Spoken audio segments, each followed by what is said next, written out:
మిత్రులారా అందరికీ నమస్తే. అక్క కూరగాయలు చిరు వ్యాపారం చేసుకుంటుంది. అక్క మీ పేరు చెప్పండి. హైమావతి అక్క. సో ఇక్కడ రండి అక్క. మిర్చి ఎట్లుంది అక్క కేజీ? పచ్చిమిర్చి కేజీ పచ్చిమిర్చి 25 రూపాయలు. టమాటా అక్క?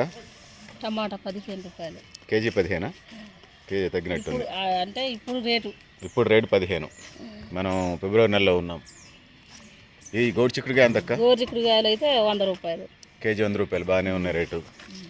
కాకరకాయ కాకరకాయ కేజీ 100. గోరు చిక్కుళ్ళు 100. తీగ చిక్కుళ్ళు 100 రూపాయలు. క్యారెట్ ఎంత అక్క? బెండకాయలు 100. ఓకే, బెండకాయలు కేజీ 100 రూపాయలు. కేజీ కాదు, పట్ల లెక్క మాకు. పట్ల మీరు ఎట్లా అమ్ముతున్నారు మరి? మేము పావు కేజీ 15. 60 రూపాయలు కేజీ. ఓకే, క్యారెట్ ఎట్లా అక్క? క్యారెట్లు 80 రూపాయలు కేజీ. 80 పట్టు. మీరు ఎట్లా అమ్ముతారు కేజీ? మేము 10, 15, 10. ఓకే, ఇది క్యాబేజీ 10 రూపాయలు. ఆకుకూరలకు వచ్చినప్పుడు తోటకూర ఎట్లా కట్ట? తోటకూర 3 రూపాయలు కట్టబడుతున్నారు. మేము అమ్మేది 10కి 3 అమ్ముతాం. ఓకే ఓకే, ఇది చుక్కకూర? చుక్కకూర. ఇది చుక్కకూర, అది ఎట్లా కట్ల? అది కూడా అంతే. 10కి 3. ఈ బచ్చల కూర? బచ్చల కూర అయినా అంతే, పాలకూర అయినా అంతే. ఆకుకూరలు ఏదైనా 10కి 3 రూపాయలు. 3 కట్టలు. 3 రూపాయలు కట్ట. 3 రూపాయలు కట్టబడ్డది. సో ఈ పూలు ఏం పూలు అక్క? ఎర్రగా ఉన్నాయి. గులాబీ పూలు ఎట్లా? ఓపెన్ చేయండి. ఎట్లా అమ్ముతున్నారు గులాబీ పూలు? గులాబీ పూలు సీజన్ బట్టి అమ్ముతామండి. సీజన్ బట్టి అమ్ముతాం. ఉన్నప్పుడు రేటు ఉన్నప్పుడు. ఇది గులాబీ పూలు. అవేం పూలు? చామంతి పూలు. చామంతి. అవి బంతి పూల? చామంతి పూలే. అవి కూడా ఏం తెల్ల చామంతి పూలు? ఏం పసుపచ్చ చామంతి పూల? సీజన్ బట్టి అమ్ముతాం. ఆడ రేటు 500, 600 రేటు అయితే 100 రూపాయలు అమ్ముతాం. ఇక 200 రేటు అయితేనేమో పావు కేజీ 50, 60, 70 రూపాయలు. ఇక్కడ నిల్చోండి అక్క. 10 రూపాయలు పెడతాం, 20 రూపాయలు పెడతాం, 100 రూపాయలు పెడతాం. ఇటువైపు అక్క. మీ పేరు చెప్పండి. హైమావతి. ఓకే, హైమావతి అక్కతో ఉన్నాము. ఎంతకాలం అవుతుంది అక్క వ్యాపారం చేయబట్టి? అయితే నేను షాప్ పెట్టి 30 సంవత్సరాలు దాకా. 30 సంవత్సరాలు బట్టి. మరి 4 చక్రాల బండి? 4 చక్రాల బండి పెట్టి ఒక 15 సంవత్సరాలు. 15 సంవత్సరాలు అవుతుంది.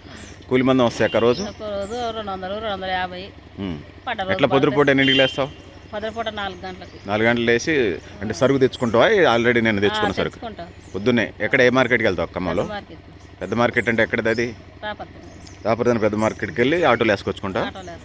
వచ్చి మళ్ళీ ఇంటికాడ అన్ని సర్దుకొని ఊరు మొత్తం తిరిగి ఖానాపురం, టేకులపల్లి తిరుగుతావు? ఖానాపురం. ఓకే, అంటే తాజా కూరగాయలే కదా. షాప్ దాకా వెళ్ళకుండా మీరే. మంచిదే అది. కుటుంబ పోషణ వెళ్ళిదాకా? కుటుంబ పోషణ అంటే అందరినీ అయితే సాధటాలి. నేను ఒక్కదాన్ని కాబట్టి ఖర్చులకి ఎలా తీసుకుంటా. అక్క పిల్లలు మరి ఎట్లా?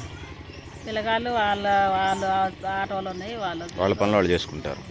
ఓకే ఓకే, కూలికి పోకుండా నీ పని ఏదో నువ్వు చేసుకొని బతుకుతున్నావు. ఏమైనా డబ్బులు సీజన్లో ఏమైనా డబ్బులు మిగులుతాయి అక్క? సీజన్ అని సీజన్ ఉంటుందిగా కూరగాయల వ్యాపారంలో. సీజన్ అని అంటే వచ్చే రోజు వస్తాయి, రాని రోజు రావు. అలా వచ్చే రోజు సరిపెట్టుకోవటం, రాని రోజు వచ్చిన రోజు. అన్ సీజన్ ఎప్పుడు ఉంటుంది? పండుగల రోజు ఉంటుంది కూరగాయలకి? ఇక మామూలుగా ఇవాళ దొరుకుతాయి 1 రూపాయి, రేపు దొరకవు అన్నమాట. అంటే జనరల్గా అసలు కూరగాయలు అమ్ముడుపోయిన రోజు ఏమైనా ఉంటుందా? అమ్ముడుపోయిన రోజు ఏమేమి ఉండవు. పండగ రోజుల్లో చికెన్ మటన్ తెచ్చుకుంటారు కదా, అట్లా తెచ్చుకున్న రోజు వాటిని బట్టి వేస్తాం. ఏ పండగ సీజన్ తక్కువ సరుకు తెచ్చుకుంటారా? ఏ పండగ సీజన్ అప్పుడు ఆ పండగ సరుకే వేస్తా. అంటే ఏ పండగ సీజన్ అంటే సపోజ్ దసరా పండుగ, సంక్రాంతి పండుగ ఉంది, వాటికి పూలు, కొబ్బరికాయలు, పసుపు, కుంకుమ ఆ సీజన్ బట్టి మళ్ళీ అవి కూడా ఇటుతో పట్టు అమ్ముతాం. దసరా పండగకి అల్లం, వెల్లిపాయలు అన్నీ సీజన్ బట్టి వాడుతుంటాం. అదేలే. ఎక్కడ కిరాణా సరుకులలో గాంచాకులు తెచ్చుకుంటావు?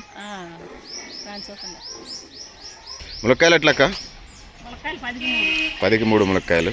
సో అక్క చాలా కాలంగా ప్రభుత్వం సహకరించిపోయినా తను అంటే మహిళా సాధికారిత అంటారు.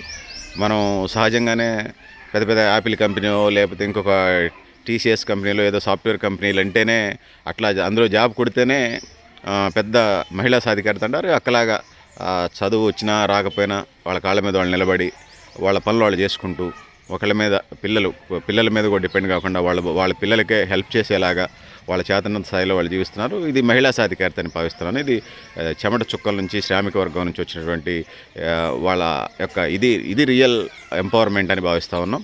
అక్కకి మేము అడగగానే ఇంటర్వ్యూ ఇచ్చినటువంటి హైమావతి అక్కకి ధన్యవాదాలు ఇస్తూ దేవుని దీవెనలు తనకి హైమావతి అక్క కుటుంబానికి దేవుని దీవెనలు ఉండాలని చెప్పేసి అక్క వ్యాపారం ఏదైతే ఉన్నదో 3 పూలు 6 కాయలలాగా వ్యాపారం కొనసాగాలని మనస్ఫూర్తిగా కోరుకుంటూ నేను గరిడేపల్లి సత్యనారాయణ న్యూ లక్ష్య ఆర్గనైజేషన్.